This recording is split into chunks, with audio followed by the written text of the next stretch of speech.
pela inflação medida pelo IPC, não pelo IPCA, pelo IPC do ano T-1, mais o crescimento do PIB do ano T-2. Né? Bom, isso, quando o salário mínimo foi reajustado em 2012, você pegou a inflação cheia, já alta de 2011, e o crescimento alto de 2012. Isso fez com que em 2012 você começasse o ano com um reajuste do salário mínimo nominal de mais de 14%. É lógico que quando você tem um reajuste do salário mínimo de 14% num ano, o impacto que isso vai ter sobre a inflação vai ser muito alto. Até porque o salário mínimo ele funciona como uma espécie de farol para a estrutura de salários relativos da economia. Então, quando o salário mínimo aumenta 14%, o nível de aspiração de reajuste de salário para todas as categorias vai ser 2 dígitos. Não tem jeito. Tá? Então, esse tipo de política ele é permissivo sobre a inflação por 2 razões. Em primeiro lugar, porque você introduz um elemento de indexação na formação de um preço extremamente importante da economia, que é o salário mínimo.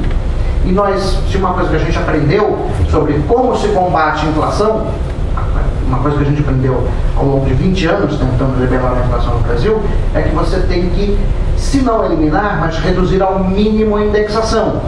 E a lei que foi aprovada pelo presidente Dilma Rousseff aumentou o grau de indexação formal da economia brasileira. Portanto, tornou o combate à inflação mais custoso. Isso significa que se eu só tiver a taxa de juros como instrumento de controle da inflação, a dosagem que eu vou ter que usar de taxa de juros para manter a inflação na meta vai ser muito maior em função do aumento da inércia inflacionária. Segundo aspecto do porquê que essa regra é ruim. Eu vinculo o crescimento do salário mínimo a um indicador que não tem nada a ver com a produtividade. O que o crescimento do PIB tem a ver com a produtividade? Nada. Quer dizer, se eu quisesse realmente ter alguma racionalidade, né, nessa regra de formação do salário mínimo, o que eu proporia, aliás, propus em 2012, foi o seguinte: olha, faz uma regra que é o salário mínimo inteiro vai ser reajustado pela meta de inflação medida pelo IPCA, que no caso o Conselho Monetário Nacional definiu que é 4,5%, mais um número que reflita de alguma forma o crescimento da produtividade da economia brasileira. Bom, como é que você pode medir produtividade? Produtividade, a medida mais genérica de produtividade, seria o crescimento da renda per capita. Então, você poderia fazer uma estimativa do que seria o crescimento normal ou razoável da renda per capita brasileira no longo prazo. Digamos 2,5%. Isso é um número razoável, ou seja, é o que a gente aspira em termos de crescimento de renda per capita no longo prazo. Você teria então uma regra de reajuste de salário que seria meta de inflação mais crescimento de 2,5%. Em 2012, se você tivesse adotado essa regra, você teria tido um reajuste de salário mínimo de 7%, não de 14%, como você teve. Certamente a pressão inflacionária pelo lado do custo, eu não estou falando aqui de inflação de demanda, mas pelo lado do custo teria sido mais baixo. Tá? Então, isso é um exemplo de como que as políticas no Brasil, elas são pensadas casuisticamente. Quer dizer, você pensou uma política, eu quero resolver esse problema. Tá, você deu, algum gênio bolou uma regra que ninguém sabe de onde que ele veio, de seu PIB de T-2 e a inflação medida pelo IPC em T-1, que resolveu o problema político imediato de confronto com os sindicatos, mas que cria um enorme problema para outras áreas. Esse é claramente o efeito de externalidade negativa que eu tinha mencionado antes, que torna o regime de política macroeconômica inconsistente no sentido de Mergen. Então, quando você desenha o arcabouço, você tem que desenhar de uma maneira que o todo seja consistente, ou seja, as partes têm que dialogar entre si, elas têm que ser minimamente consistentes. Bom, quanto à questão das elasticidades, vamos lá. Tem 2 tipos de elasticidades que são importantes. A primeira é a elasticidade preço da demanda de exportações e de importações, a segunda é a elasticidade renda da demanda de exportações e de importações. Tá? A elasticidade que eu acho relevante para o longo prazo é a elasticidade renda, não a elasticidade preço. Bom, mas vamos primeiro falar da elasticidade preço. No curto prazo, a soma das velocidades de preço da demanda de exportações e importação medida em módulo, ela é menor que 1, ou seja, a condição de Marshall-Lerner não é atendida. Então, de fato, quando você desvaloriza o câmbio, o primeiro efeito é piorar o saldo da balança comercial, não melhorar. Mas, ao longo de 9 meses, 12 meses, 1 ano e pouquinho, as elasticidades, elas aumentam de tamanho e a condição de Marshall-Lerner é atendida. Bom, mas isso não é a razão pela qual eu defendo o câmbio competitivo. Quer dizer, não é porque a condição de Marshall-Lerner é válida a médio prazo. É porque, quando você tem um câmbio competitivo por um intervalo suficientemente longo de tempo, isso muda o grau de especialização produtiva da economia.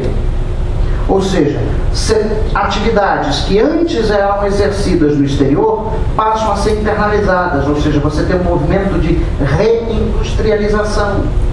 Então, uma mudança na taxa de câmbio, se duradoura e se for suficientemente grande, ela vai gerar uma mudança na estrutura produtiva brasileira, e essa mudança na estrutura produtiva vai mudar as velocidades de renda das exportações e das importações, que vai fazer com que a taxa de crescimento, que é compatível com o equilíbrio do balanço de pagamentos, a famosa lei de Tyrrell, aumente.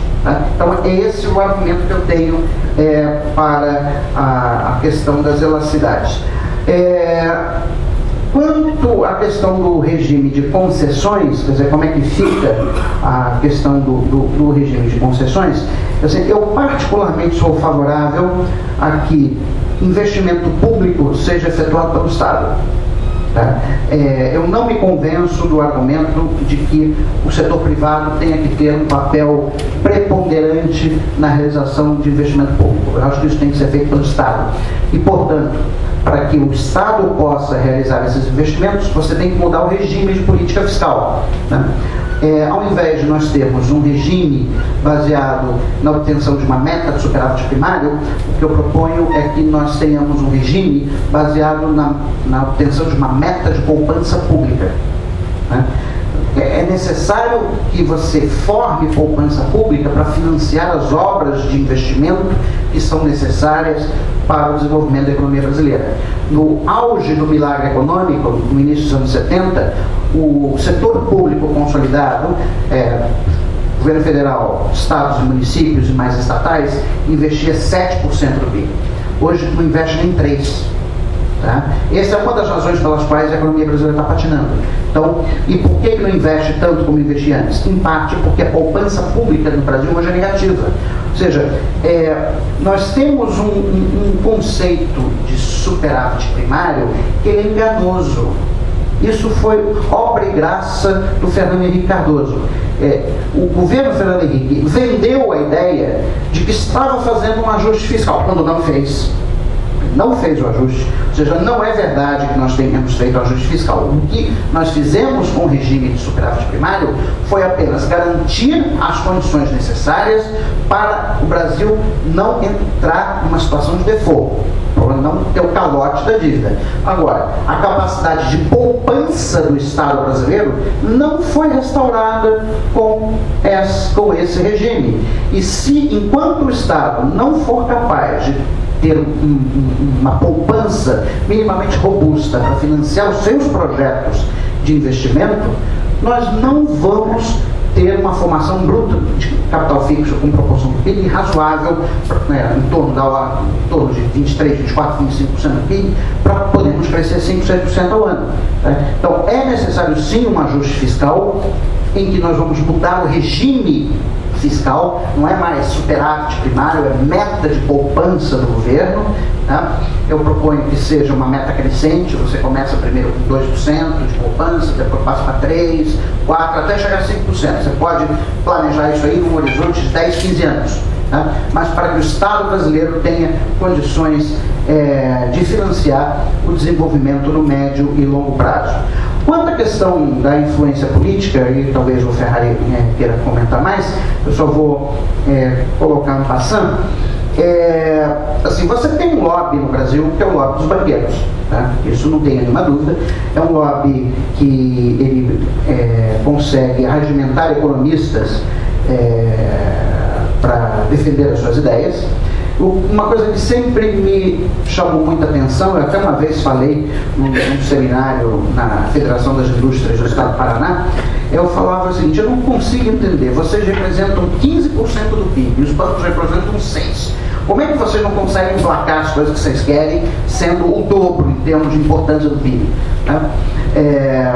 Uma das razões pelas quais eles não conseguem, enquanto bancos, nós estamos falando, grandes bancos são 3, 4, bancos de investimento devem ser uns 15 ou 20, tá? Quer dizer, não são, ou seja, contam-se em algumas dezenas, né, os agentes do sistema financeiro. Indústrias, nós estamos falando de centenas. Então é muito mais difícil, o setor industrial é muito mais heterogêneo em termos de interesses, participantes, etc., do que o sistema financeiro, o que faz com que o lobby dos bancos certamente seja muito mais forte. Mas ele enfraqueceu. Tá? Eu acho que o aspecto positivo do governo, do segundo governo Lula, não do primeiro, do segundo governo Lula e do governo da Dilma, é que o lobby dos banqueiros perdeu força.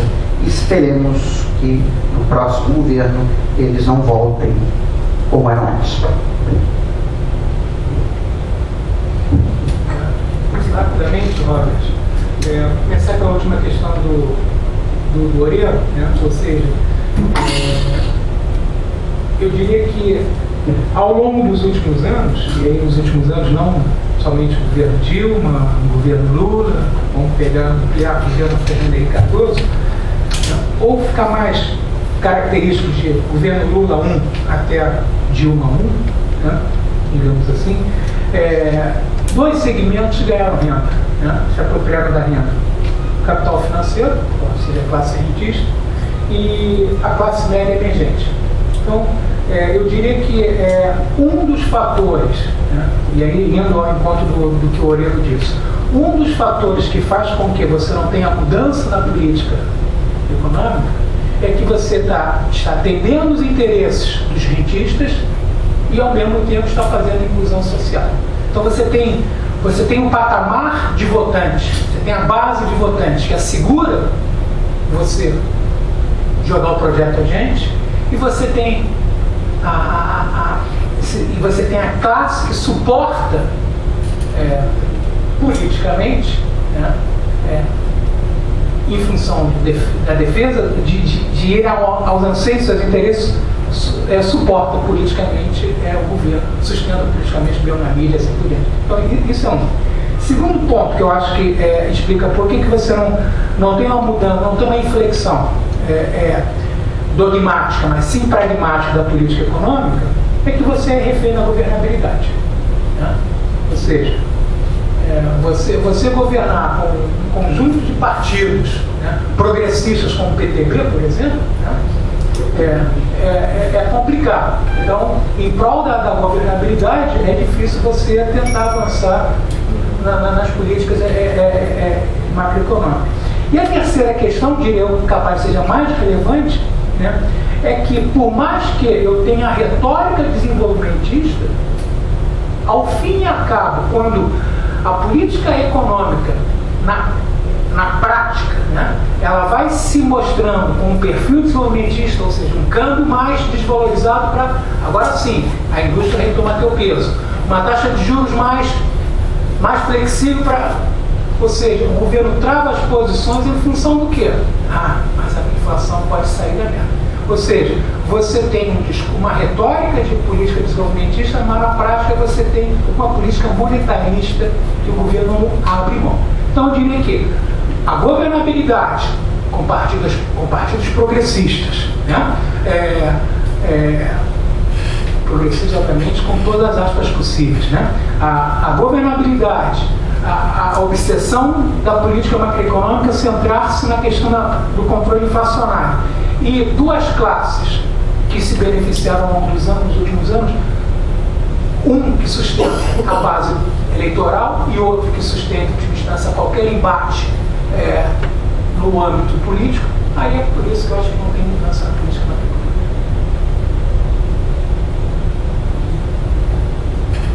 Tá bem, então a segunda rodada do programa, só o seguinte, nós vamos ter até 5 a muito favor. Tá? Então,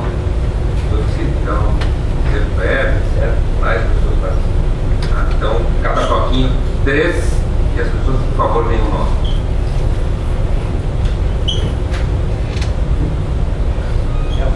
Como? Elvis. Não entendi. Elvis. Tá. Boa tarde, professores. O que tem me preocupado ultimamente na de política econômica é o agora e o amanhã. Nesses últimos meses, principalmente em junho, a gente viu manifestações, o povo indo para a rua. E essas manifestações fizeram a presidente perder 30 pontos de popularidade. Além, é claro, teve um estudo do IPEC que falou que teve até queda da inflação, né? Teve esse efeito político, teve um efeito econômico também. Agora, a gente fica aquela apreensão, o que vai ser ano que vem? Vai ter eleição, vai ter protestos provavelmente. Nós sabemos que o governo Dilma até então vai ser o mais do mesmo em termos de política econômica. Nós temos o pessoal lá pro lado do Aécio, aquela turma que foi baixa lá e toda a gangue da Coquinil. E Marina, a gente não sabe para que lado vai. O que ela propõe? Eduardo Campos, a mesma coisa. Eu fico perguntando qual o futuro de um projeto desenvolvimentista para o país hoje, frente às possibilidades que a gente tem até então. Tem mais?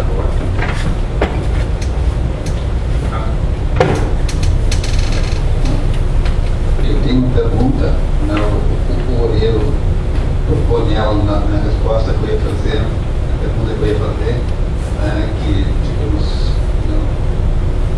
linkado com o Fred, que eu não tinha ouvido falar ainda em investimento do governo, investimento público. Então, assim, minha pergunta que eu ia fazer é justamente assim, como a gente faz para, como o Brasil faz para aumentar o investimento público, então, assim, para aumentar o controle da sociedade, né, sobre o investimento. A sociedade faz na medida que o investimento tem um papel fundamental na definição de que país nós vamos ser no futuro. Acho que, além de esse é um ponto fundamental, né? O que a gente investiu hoje define, né, o futuro, e como medida define, né, o futuro do país.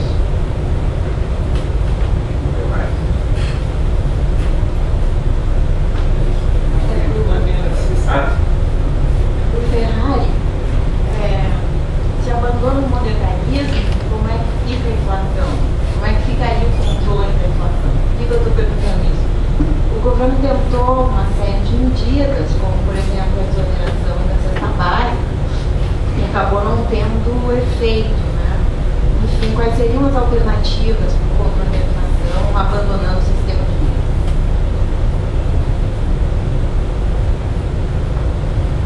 Boa tarde, professor. Meu nome é Valdir Vargas. E eu perguntaria ao professor Ferrari as questões abordadas aí com relação à própria carga tributária que se vê que passa governo, que sai governo, vai ter uma reforma tributária, uma reforma política, previdenciária, trabalhista. Virando a página, o ano que vem teremos eleição, também Copa do Mundo. Esses assuntos postergarão com certeza. E me parece que isso estaria também, a reforma tributária deveria ter, assim, eu creio que uma atenção governamental mais importante é não só arrecadar a violência do fisco. Obrigado.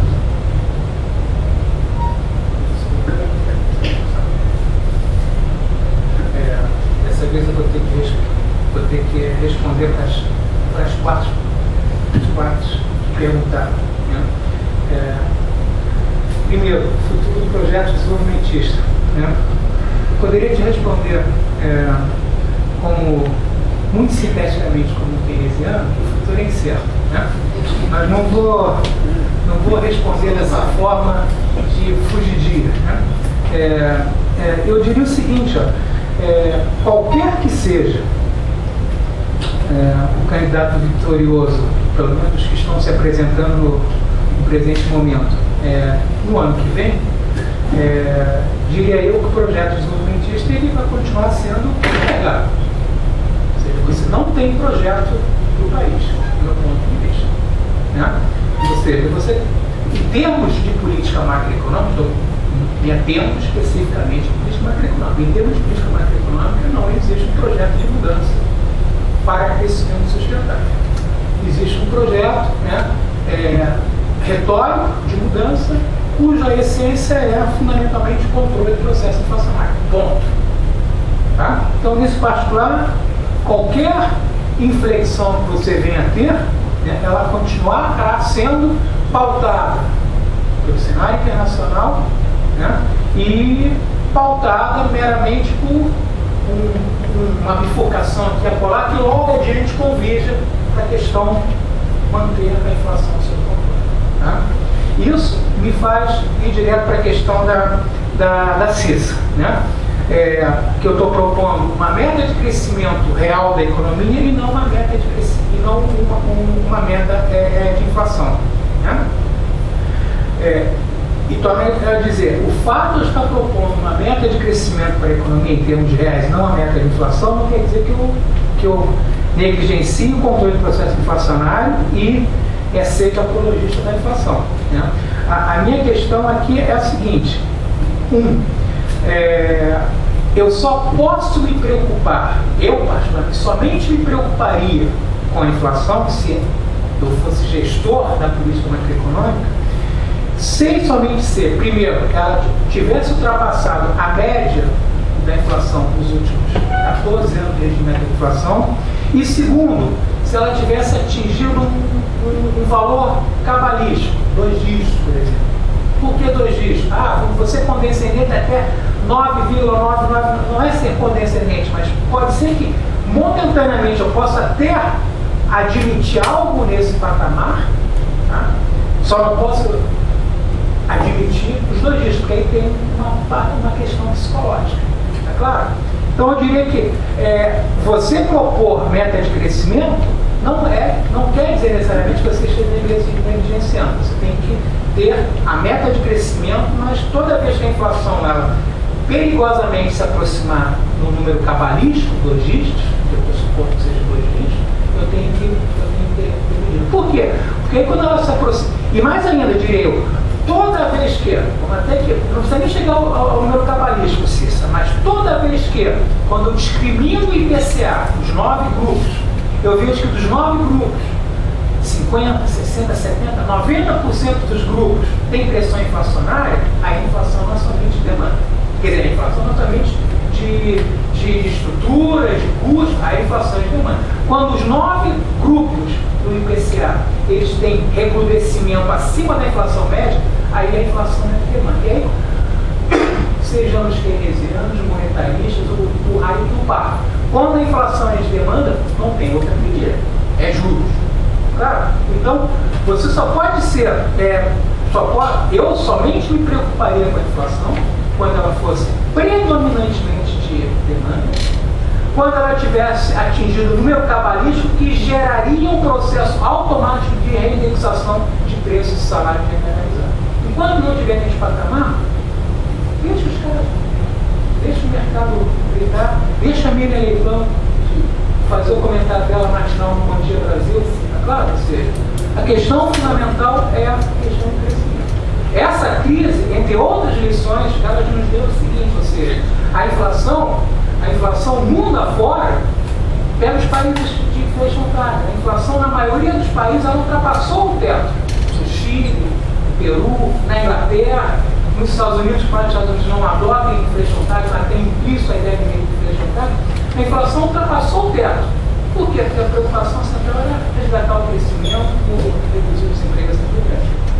É claro? Então, não quer dizer que eu seja apologista da inflação. E aí isso me leva, né, ao vínculo com o investimento público e depois eu fecho com a reforma estrutural. Né? Se eu tenho crescimento da economia, né, e se eu tenho uma meta de crescimento da economia, que eu não posso prescindir de investimento público para atingir essa meta, até porque se eu quero ter uma relação de investimento PIB da ordem de 25%, aqui que nós vimos lá na década de 70, investimento público é fundamental, é claro? Então, se eu não tiver investimento na economia e investimento público na economia, eu não somente não expando a demanda agregada, ou demanda efetiva, no meu jargão, bem como eu não expando o produto potencial. Claro, então investimento público, principalmente em infraestrutura, é a melhoria do investimento potencial. Então, enquanto eu não tiver o deslanchar de investimento, o produto potencial, qualquer que seja o input que eu dei na minha regra de Taylor, para saber qual é o produto potencial, né, eu vou ter o produto crescendo a 3,5. Então, investimento público é fundamental para isso. Né? E aí, a questão é, como é que eu faço investimento público? A questão fundamental é, eu posso até, para gerar esse investimento público, eu posso utilizar os instrumentos que hoje são utilizados, o BNDES, de repente poderia alocar recursos para investimento público, obviamente tendo como fundo, se não tem mais o FAC, tem como fundo, de repente, o próprio Tesouro, não interessa, ou seja, eu tenho que gerar eu tenho que gerar crédito para a expansão desse investimento, ou eu posso, eventualmente, até gerar déficit público para investir na economia. Tá? Por quê? Porque se eu invisto na economia, isso me gera renda assim por diante, automaticamente eu tenho o quê? Eu tenho um efeito multiplicador lá no final que faz não somente a economia crescer, mas a arrecadação como todo crescer. É claro? Ou seja, é a velha ideia de quem pensa, né?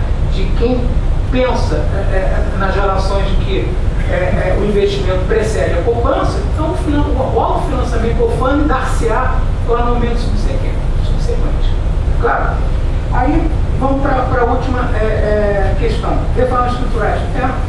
Isso, reforma tributária, assim como reforma financeira, reforma financeira naquele sentido de tentar destravar um pouco, né, e ao mesmo tempo tentar desregulamentar, não, eliminar a indexação do sistema financeiro. Essas reformas são fundamentais. Elas não são feitas por quais motivos? Aí posso, mais uma vez, me remeter à questão do Roberts. Não são feitas porque eu sou refém da governabilidade, sou refém do capital financeiro. Então não faço, e obviamente se eu sou refém do capital financeiro, aquele que mais se locupleta, que mais se apropria da renda, obviamente é aquele que não quer pagar mais renda. Claro, então eu caio na armadilha da governabilidade. Agora, essas reformas estruturais, elas, com certeza, elas vão ser eternamente retóricas. Não é à toa que, até hoje, o Germano Rigoto está na mídia em função disso. Só fala de reforma tributária há 20 anos. Vai falar de reforma tributária há mais 20 anos. Vai continuar na mídia. Tá claro? Vai continuar na mídia. Então, essa é uma questão. E aí, um outro ponto que eu acho importante ressaltar, vamos admitir uma possibilidade, uma probabilidade de 0,01 de que ela seja realizada e, efetivamente, essa probabilidade de 0,01 ela é realizada. Pasmem, ela é realizada. O ponto é, a carga tributária hoje, que é 33% do PIB, ela cai? De jeito nenhum. Esse patamar que está hoje, 33%, entendo eu, é o patamar que qualquer mexida que você dê de alterar a estrutura tributária de indireto para direto, mais capital, herança, essa carga tributária ela vai ser dada do jeito que está. Por quê? Porque você tem um enforcement de várias instâncias governamentais, as demandas do Estado, dos estados, dos municípios, assim, e todas as rubricas constitucionais, esse valor. Então, a questão que a gente tem que torcer é que, se por um acaso, nessa probabilidade ínfima de ocorrer a reforma tributária, né, dos 36% em relação ao PIB manter-se, né, a gente tem que torcer que a reforma que vem ela seja um pouco mais, que conhece o norte, né, distributiva, seja mais racional, tenha uma lógica diferente.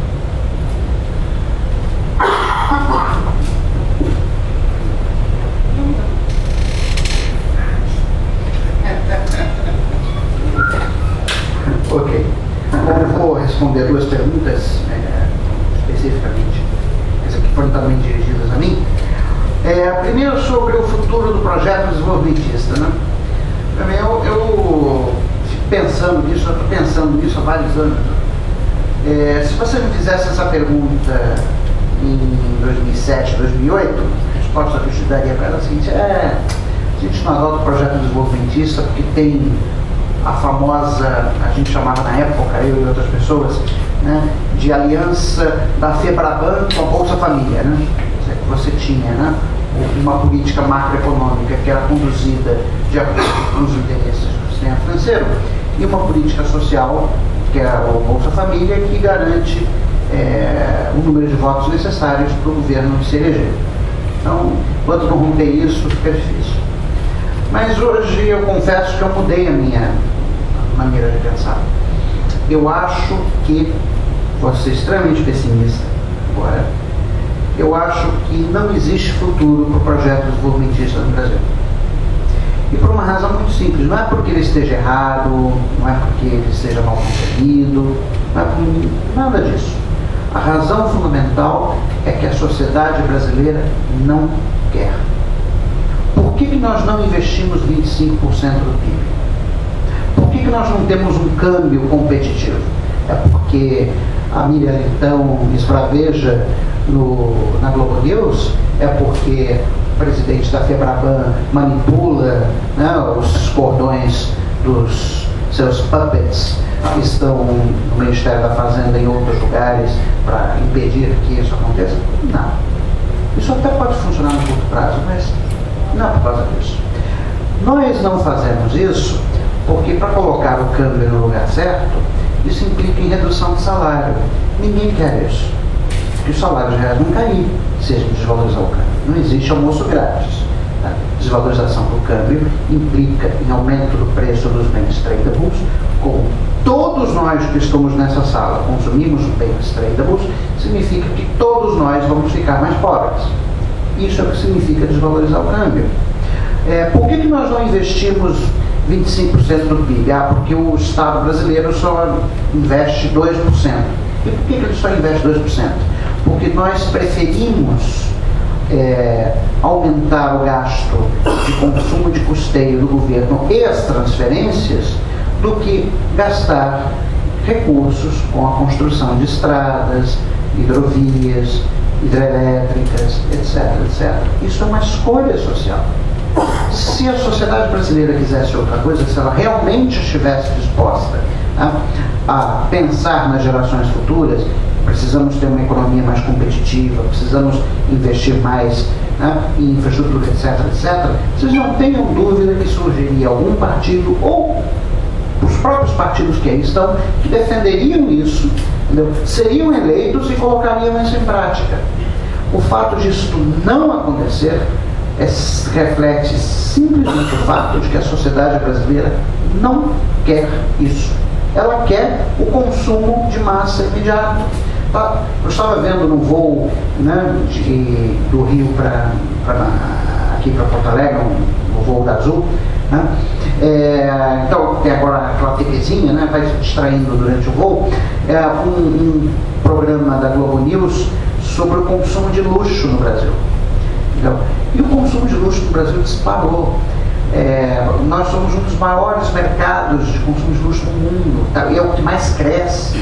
E tem uma particularidade, isso, a pessoa que fez a reportagem contou isso. Tem uma particularidade do mercado de consumo de luxo no Brasil, sabe qual é? Aqui nós temos consumo de luxo a prazo. Você pode comprar uma bolsa da Louis Vuitton que custa R$5.000 por 10 prestações de 500. Isso torna a bolsa da Louis Vuitton acessível para todo mundo. Todo mundo quer a bolsa da Louis Vuitton, até minha mulher quer essa bolsa da Louis Vuitton. Já proibi ela, se ela fizer isso eu me separo, entendeu? Eu não aceito se ela gastar R$5.000 nesse troço, entendeu? Mas todo mundo quer o consumo imediato. As pessoas não querem. O que precisa para fazer o raio de um ajuste fiscal? Você poder ter de fato um orçamento de capital que te permita ter 5% de investimento. Bom, a única maneira de fazer isso no curto prazo é o aumento de imposto, lamento dizer, tá? Porque você não vai cortar salário, não pode cortar salário, não pode demitir funcionário público, você também não vai cortar o Bolsa Família, porque aí é sacanagem, tá? Ninguém quer isso, a não ser meia dúzia de malucos reacionários de direita que acham que o problema do Brasil é o Bolsa Família, e tem até uns absurdos na internet, tem gente dizendo que quem recebe Bolsa Família não pode votar. Ou seja, vamos retornar ao voto censitário. É realmente de lascar. Tá? Mas a sociedade não quer. É tão simples quanto isso. Não precisem, todo dia que vocês acordarem, se olharem no espelho, vocês vão ver a pessoa responsável pelo fracasso do projeto desenvolvimentista do Brasil. Somos nós. Nós não queremos. Esse é o ponto. Não é o PT, não é o PSDB, não é o Fernando Henrique, não é o Lula, não é a Dilma. Somos nós. Nós não queremos. Tá? Ou seja, nós não estamos preocupados com o país que nós vamos deixar para os nossos filhos. Tanto é assim, porque o Elvis mencionou as manifestações, tá? Eu não sei se foi o Elvis ou algum outro, mas enfim, alguém mencionou as manifestações. Tiveram as manifestações, não sei o que. Duraram quanto tempo mesmo? Muito pouco tempo. E ninguém mais fala de nada. As pessoas não estão preocupadas com isso. Elas não estão preocupadas com o país que vão deixar para os seus filhos, que vão deixar para os seus netos. Elas estão preocupadas se pode comprar a bolsa da Louis Vuitton. Entendeu? Se dá para pagar as 10 prestações de 500, beleza, eu vou comprar a bolsa da Louis Vuitton. É isso que as pessoas estão preocupadas. Nesse contexto, você falar de projeto de país envolve necessariamente você pensar no futuro. Nós não estamos pensando no futuro, a gente só está pensando no presente. Esse é o ponto. Tá? Então, só para fechar agora, como aumentar o investimento público, como aumentar é simples. No curto prazo, você aumenta uma carga tributária, você faz o seguinte: você aumenta o imposto para todo mundo, cross the board, né? Aumenta a carga tributária de todo mundo, e se você aumenta de uns, aumenta de outros, o pessoal reclama. Então aumenta para todo mundo. Você aumenta em 2% do PIB. Né? Com isso você já consegue 2% a mais para investimento. Esse negócio de quem vai controlar, etc., bom, posso ser ignorante quanto a isso, mas a partir do momento que você elegeu o presidente da República, você elegeu quem vai controlar. Ou seja, é o presidente da República que define as prioridades. Tá? Então, você elegeu o presidente da República, é ele que vai definir as prioridades onde esse dinheiro vai ser gasto. Mas da onde vem os recursos, no curto prazo, não tem jeito, tem que fazer aumento de carga tributária. A médio e longo prazo, o que você pode fazer é colocar um limite em termos de taxa de crescimento para os gastos de consumo de custeio do governo. Tá? Ou seja, dizer que eles vão aumentar X%, isso abaixo do que seria o aumento do PIB. Tá? Mas não tem jeito, temos que fazer aumento de carga tributária. E aumento de carga tributária para aumento do investimento. Isso você tem que explicar para a sociedade. Talvez se tivesse algum governante que não fosse pautado por marqueteiros, fosse realmente um estadista, pudesse chegar na cadeia nacional de rádio e televisão, começar a explicar para as pessoas: olha só, preciso disso para fazer isso, etc, etc. Aí talvez as pessoas realmente começassem a pensar no país que querem deixar para os seus filhos e para os seus netos. Mas eu sou muito pessimista, só para fechar isso aqui, eu sou muito pessimista quanto ao futuro do projeto desenvolvimentista do Brasil, porque a sociedade brasileira não quer isso. Ela não quer, ela quer a bolsa do Louis Vuitton. Tá? Só para fazer mais uma vez uma propaganda, eu tenho aqui, falando sobre desenvolvimentismo, tem uma venda que o livro Macroeconomia e Desenvolvimento que eu lancei no ano passado com o Luiz Fernando, tá? A venda por R$50, então no final, quem quiser, a minha assinatura é de graça. E tenho também o livro Sistema Financeiro, são os últimos exemplares, editado em 2007, também por mim e pelo Luiz Fernando, esse mais baratinho, só R$30. Bom, obrigado.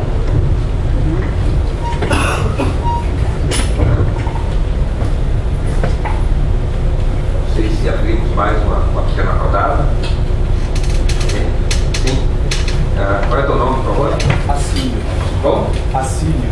Acílio. Eu mesmo vou me inscrever. Alguém mais, por favor?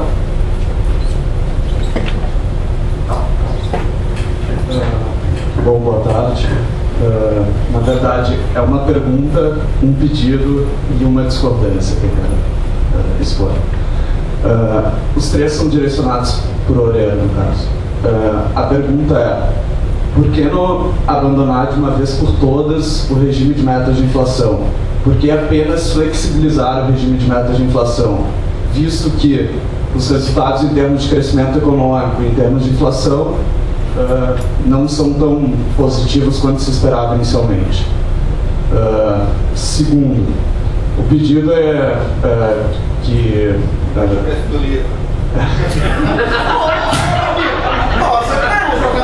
Olha aqui, ó, é quase uma bolsa de troca. É 1% da bolsa de troca. 1% da bolsa de troca. Pode ser, esse pedido é justo, mas no caso é outro.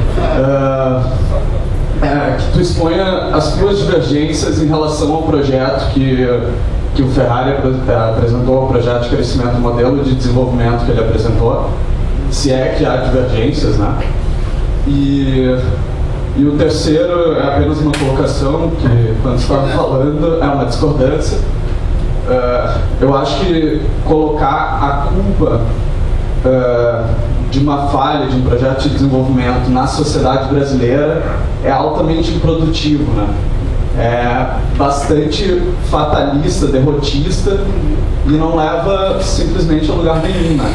Eu acho que a pergunta certa, de repente, será que a ideia não está errada? Será que é a sociedade que está errada? Então, enfim, o problema é com o projeto ou com a sociedade brasileira? Bem, vou fazer mais um comentário, talvez a questão final, mas é rápido. Também a formação é outra, não sou economista. E sempre que eu vejo economistas falando, perguntar para os índios, é sempre a mesma pergunta. Tá? As duas posições trataram de modelos, tem nuances, diferenças, inclusive eu até compartilho mais a tua. Tá? Mas, quando se fala das reformas necessárias, estruturais, institucionais, etc., sempre se parte em duas coisas. Uma, nós estamos construindo nos últimos anos em cima de um pacto político que tem a ver com forças conservadoras. Sem dúvida, tem um processo executivo, etc., mas tem a ver com forças conservadoras. Aí tem que se ver aquilo que o sociólogo tanto analisa. Como é que se dá o processo de correlação de forças. Tá? Ver esse processo. Realmente, capital financeiro, juvenil, etc. Tá? Mas ainda há um peso muito grande. E depois o capital industrial, em certa medida, também é rentista. Vamos deixar claro, parece que é isso também. Talvez daí a ambiguidade de todo o processo. Tá? Mas eu discordo profundamente assim, a questão que talvez não seja alternativa. Eu acho que o seguinte, a gente não tem pacote pronto. Eu acho que a política, a economia, a própria economia sempre trazendo as possibilidades. A economia e política, eu aprendi isso confundido. Tá? Me parece que quando se fala das reformas estruturais, nacionais, necessárias, etc., o que os índios? Bom, e o que os índios estão dizendo? Em parte, ela serve durante o mês. Evidentemente, manifestações não é uma revolução permanente no sentido trotskista. Não é isso. Tá? Ela parece uma erupção de um profundo mal-estar na sociedade brasileira. Tá? Agora, curiosamente, era raro ver bandeiras no sentido de voltar ao passado. É sempre exigindo mais. Não é um sentido reformismo fraco, é um sentido reformismo forte. E o pressuposto de tudo isso, me parece, e aí está ligado à questão das reformas estruturais e nacionais, tem a ver com a reforma política. Enquanto nós tivermos um processo de seleção cada vez mais negativo no Congresso brasileiro, nós estamos ferrados. Nós discutimos há 20 anos porque é um processo, né, de seleção negativa. Então, me parece que quando os movimentos populares, a OAB, os estudantes começam a dizer, olha, tem que mudar a forma política, tem que mudar certas coisas, etc., e isso muitas vezes aparece de uma forma intuitiva na rua, tá? Isso é absolutamente fundamental. Eu tenho para mim, nos próximos 4 anos, vai ter um embate de luta de classe no Brasil, no sentido de transformação muito forte. Eu não tenho dúvida nenhuma. Eu acho que não vai ser um gabinete que vai se resolver essa questão. O embate vem, e aí vai ter que se decidir. Claro que toda a discussão teórica sobre economia, os caminhos, etc., é absolutamente fundamental. Mas sem perguntar para os índios o que eles querem, ou o que os índios estão fazendo na rua, eu acho que vai ser muito difícil. Eu acho que nós estamos chegando, batemos o limite do reformismo prático. Nós acho que o processo decisório nos próximos 4, 5 anos, talvez sejam as eleições mais importantes para a minha geração, que lutou contra a ditadura, pela conversação, etc., etc. Bem, não sei o que vocês acham disso.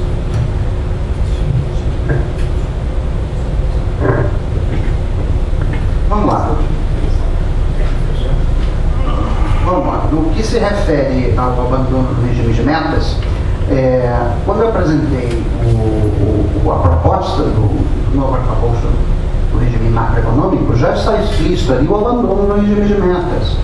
O Banco Central passa a ter agora um regime de double mandate.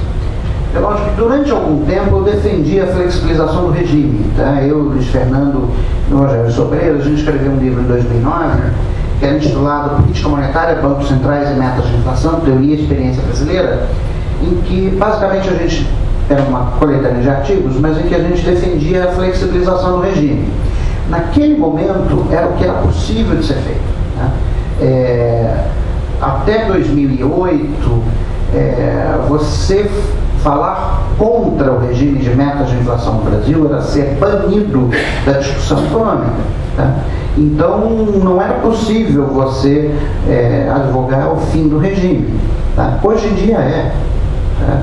O próprio Fundo Monetário Internacional tem críticas ao regime de metas de inflação. O Bernanke, que sempre foi um grande defensor do regime de metas de inflação, não implantou nos Estados Unidos. Tá? Eu acho que um regime de double mandate, né, de mandato duplo do Banco Central, ele seria o mais adequado para o caso brasileiro.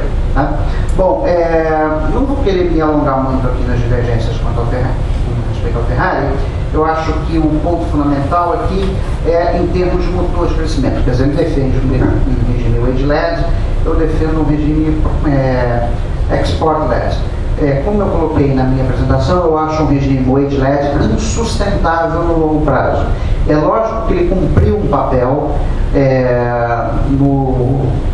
durante os 2 mandatos do governo Lula, tá? Realmente o crescimento puxado pelos salários foi importante, mas isso claramente deu sinais de esgotamento. Quer dizer, você continuar aumentando os salários acima da produtividade, isso significa piorar ainda mais a competitividade da indústria brasileira e sem resolver a questão da competitividade, você não vai retomar o crescimento da economia brasileira em bases mais sustentáveis. Tá? Quanto à ideia de que pôr a culpa na sociedade, improdutivo, fatalista, derrotista, etc., veja bem, muitas vezes você tem que chocar mesmo as pessoas. Certo? Tem que fazê-las ver quais são as consequências finais das suas decisões. Tá? Um pouco colocar a culpa na sociedade para a sociedade começar a perceber que não tem bode expiatório. Quer dizer, o problema não é a Febraban, o problema não é o Zé Dirceu. Quer dizer, tem gente que agora, enfim, estava se querendo, com o julgamento do mensalão, no caso dos embargos infringentes, acabar com a possibilidade de um cidadão ter ampla defesa no Supremo Tribunal Federal.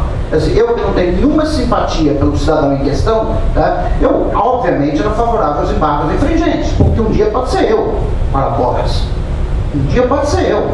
É lógico que eu quero que continue o direito à ampla defesa. E, portanto, eu quero que o sujeito tenha direito à ampla defesa. E depois, se for culpado, seja preso ou não, enfim, é outra história. Tá? Mas nós temos a tentação de criar bodes expiatórios. Quando você fala, claramente, a culpa é da sociedade, é para que a sociedade pare de inventar bodes expiatórios e veja qual é a sua participação no processo. O seguinte, por que nós não temos uma política macro que seja, ou uma política de desenvolvimento que seja a política mais adequada para o desenvolvimento do Brasil? Porque nós não queremos. E qual vai ser o impacto disso? A longo prazo, o Brasil vai continuar um país de terceiro mundo. É isso que a sociedade quer? Se for isso, perder salvações. Não temos mais discussão. Agora, pode ser que algumas pessoas não tenham se dado conta disso. Aí, não é isso que eu quero. Então você choca ao fazer esse tipo de discurso para justamente forçar as pessoas a pensar nas consequências das suas escolhas. Porque muitas vezes as pessoas não pensam, elas só veem o resultado imediato. Aliás, eu acabei de lembrar de uma famosa correspondência entre Ricardo e Malthus. Eu sei que provavelmente a maior parte das pessoas nessa sala tem mais simpatia por Malthus do que pelo Ricardo, mas o Ricardo, numa carta ao Malthus, ele diz o seguinte: eles eram muito amigos, apesar das divergências que tinham em termos de teoria. O Ricardo diz o seguinte: olha, provavelmente a raiz das nossas divergências está no fato de que eu estou preocupado com as consequências últimas das mudanças de política, enquanto você está preocupado com os impactos imediatos. Muitas vezes, nessa discussão de política econômica, projeto de desenvolvimento, etc., as pessoas ficam focadas no impacto imediato da mudança de política. Vou te dar um outro exemplo. Em meados de 2011, em setembro de 2011, quando o Banco Central do Brasil iniciou o processo de ciclo de redução da taxa de juros, eu fui praticamente o único economista keynesiano no Brasil que fui contra. Aí quase que, enfim, execravam da Associação Keynesiana Brasileira, mas isso é outra história. E por que eu fui contra? Porque eu gosto de juros altos? Não. Porque eu simplesmente não via que o governo tivesse adotado as condições necessárias para que a redução da taxa de juros fosse sustentável. Pois bem, no final do processo, quem estava certo era eu. Não foi sustentável. O Banco Central teve que aumentar os juros de novo. Então, esse é o ponto. Quer dizer, chocar é para fazer as pessoas pensarem nas consequências últimas das suas escolhas, não nas consequências imediatas. Eu não acho que ninguém gosta de redução salarial. Ninguém gosta. Eu não gosto. Ninguém gosta de ter que pagar mais imposto, por exemplo. Se você falar, se algum político chegar assim, eu defendo aumento de imposto, no dia seguinte está crucificado em praça pública.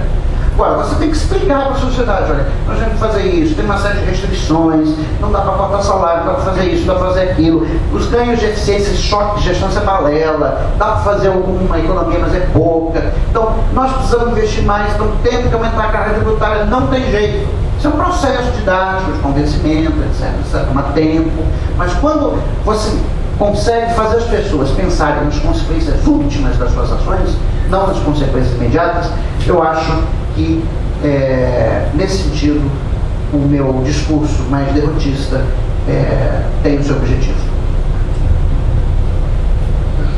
Muito rapidamente, para fechar, acho que essas são as últimas intervenções,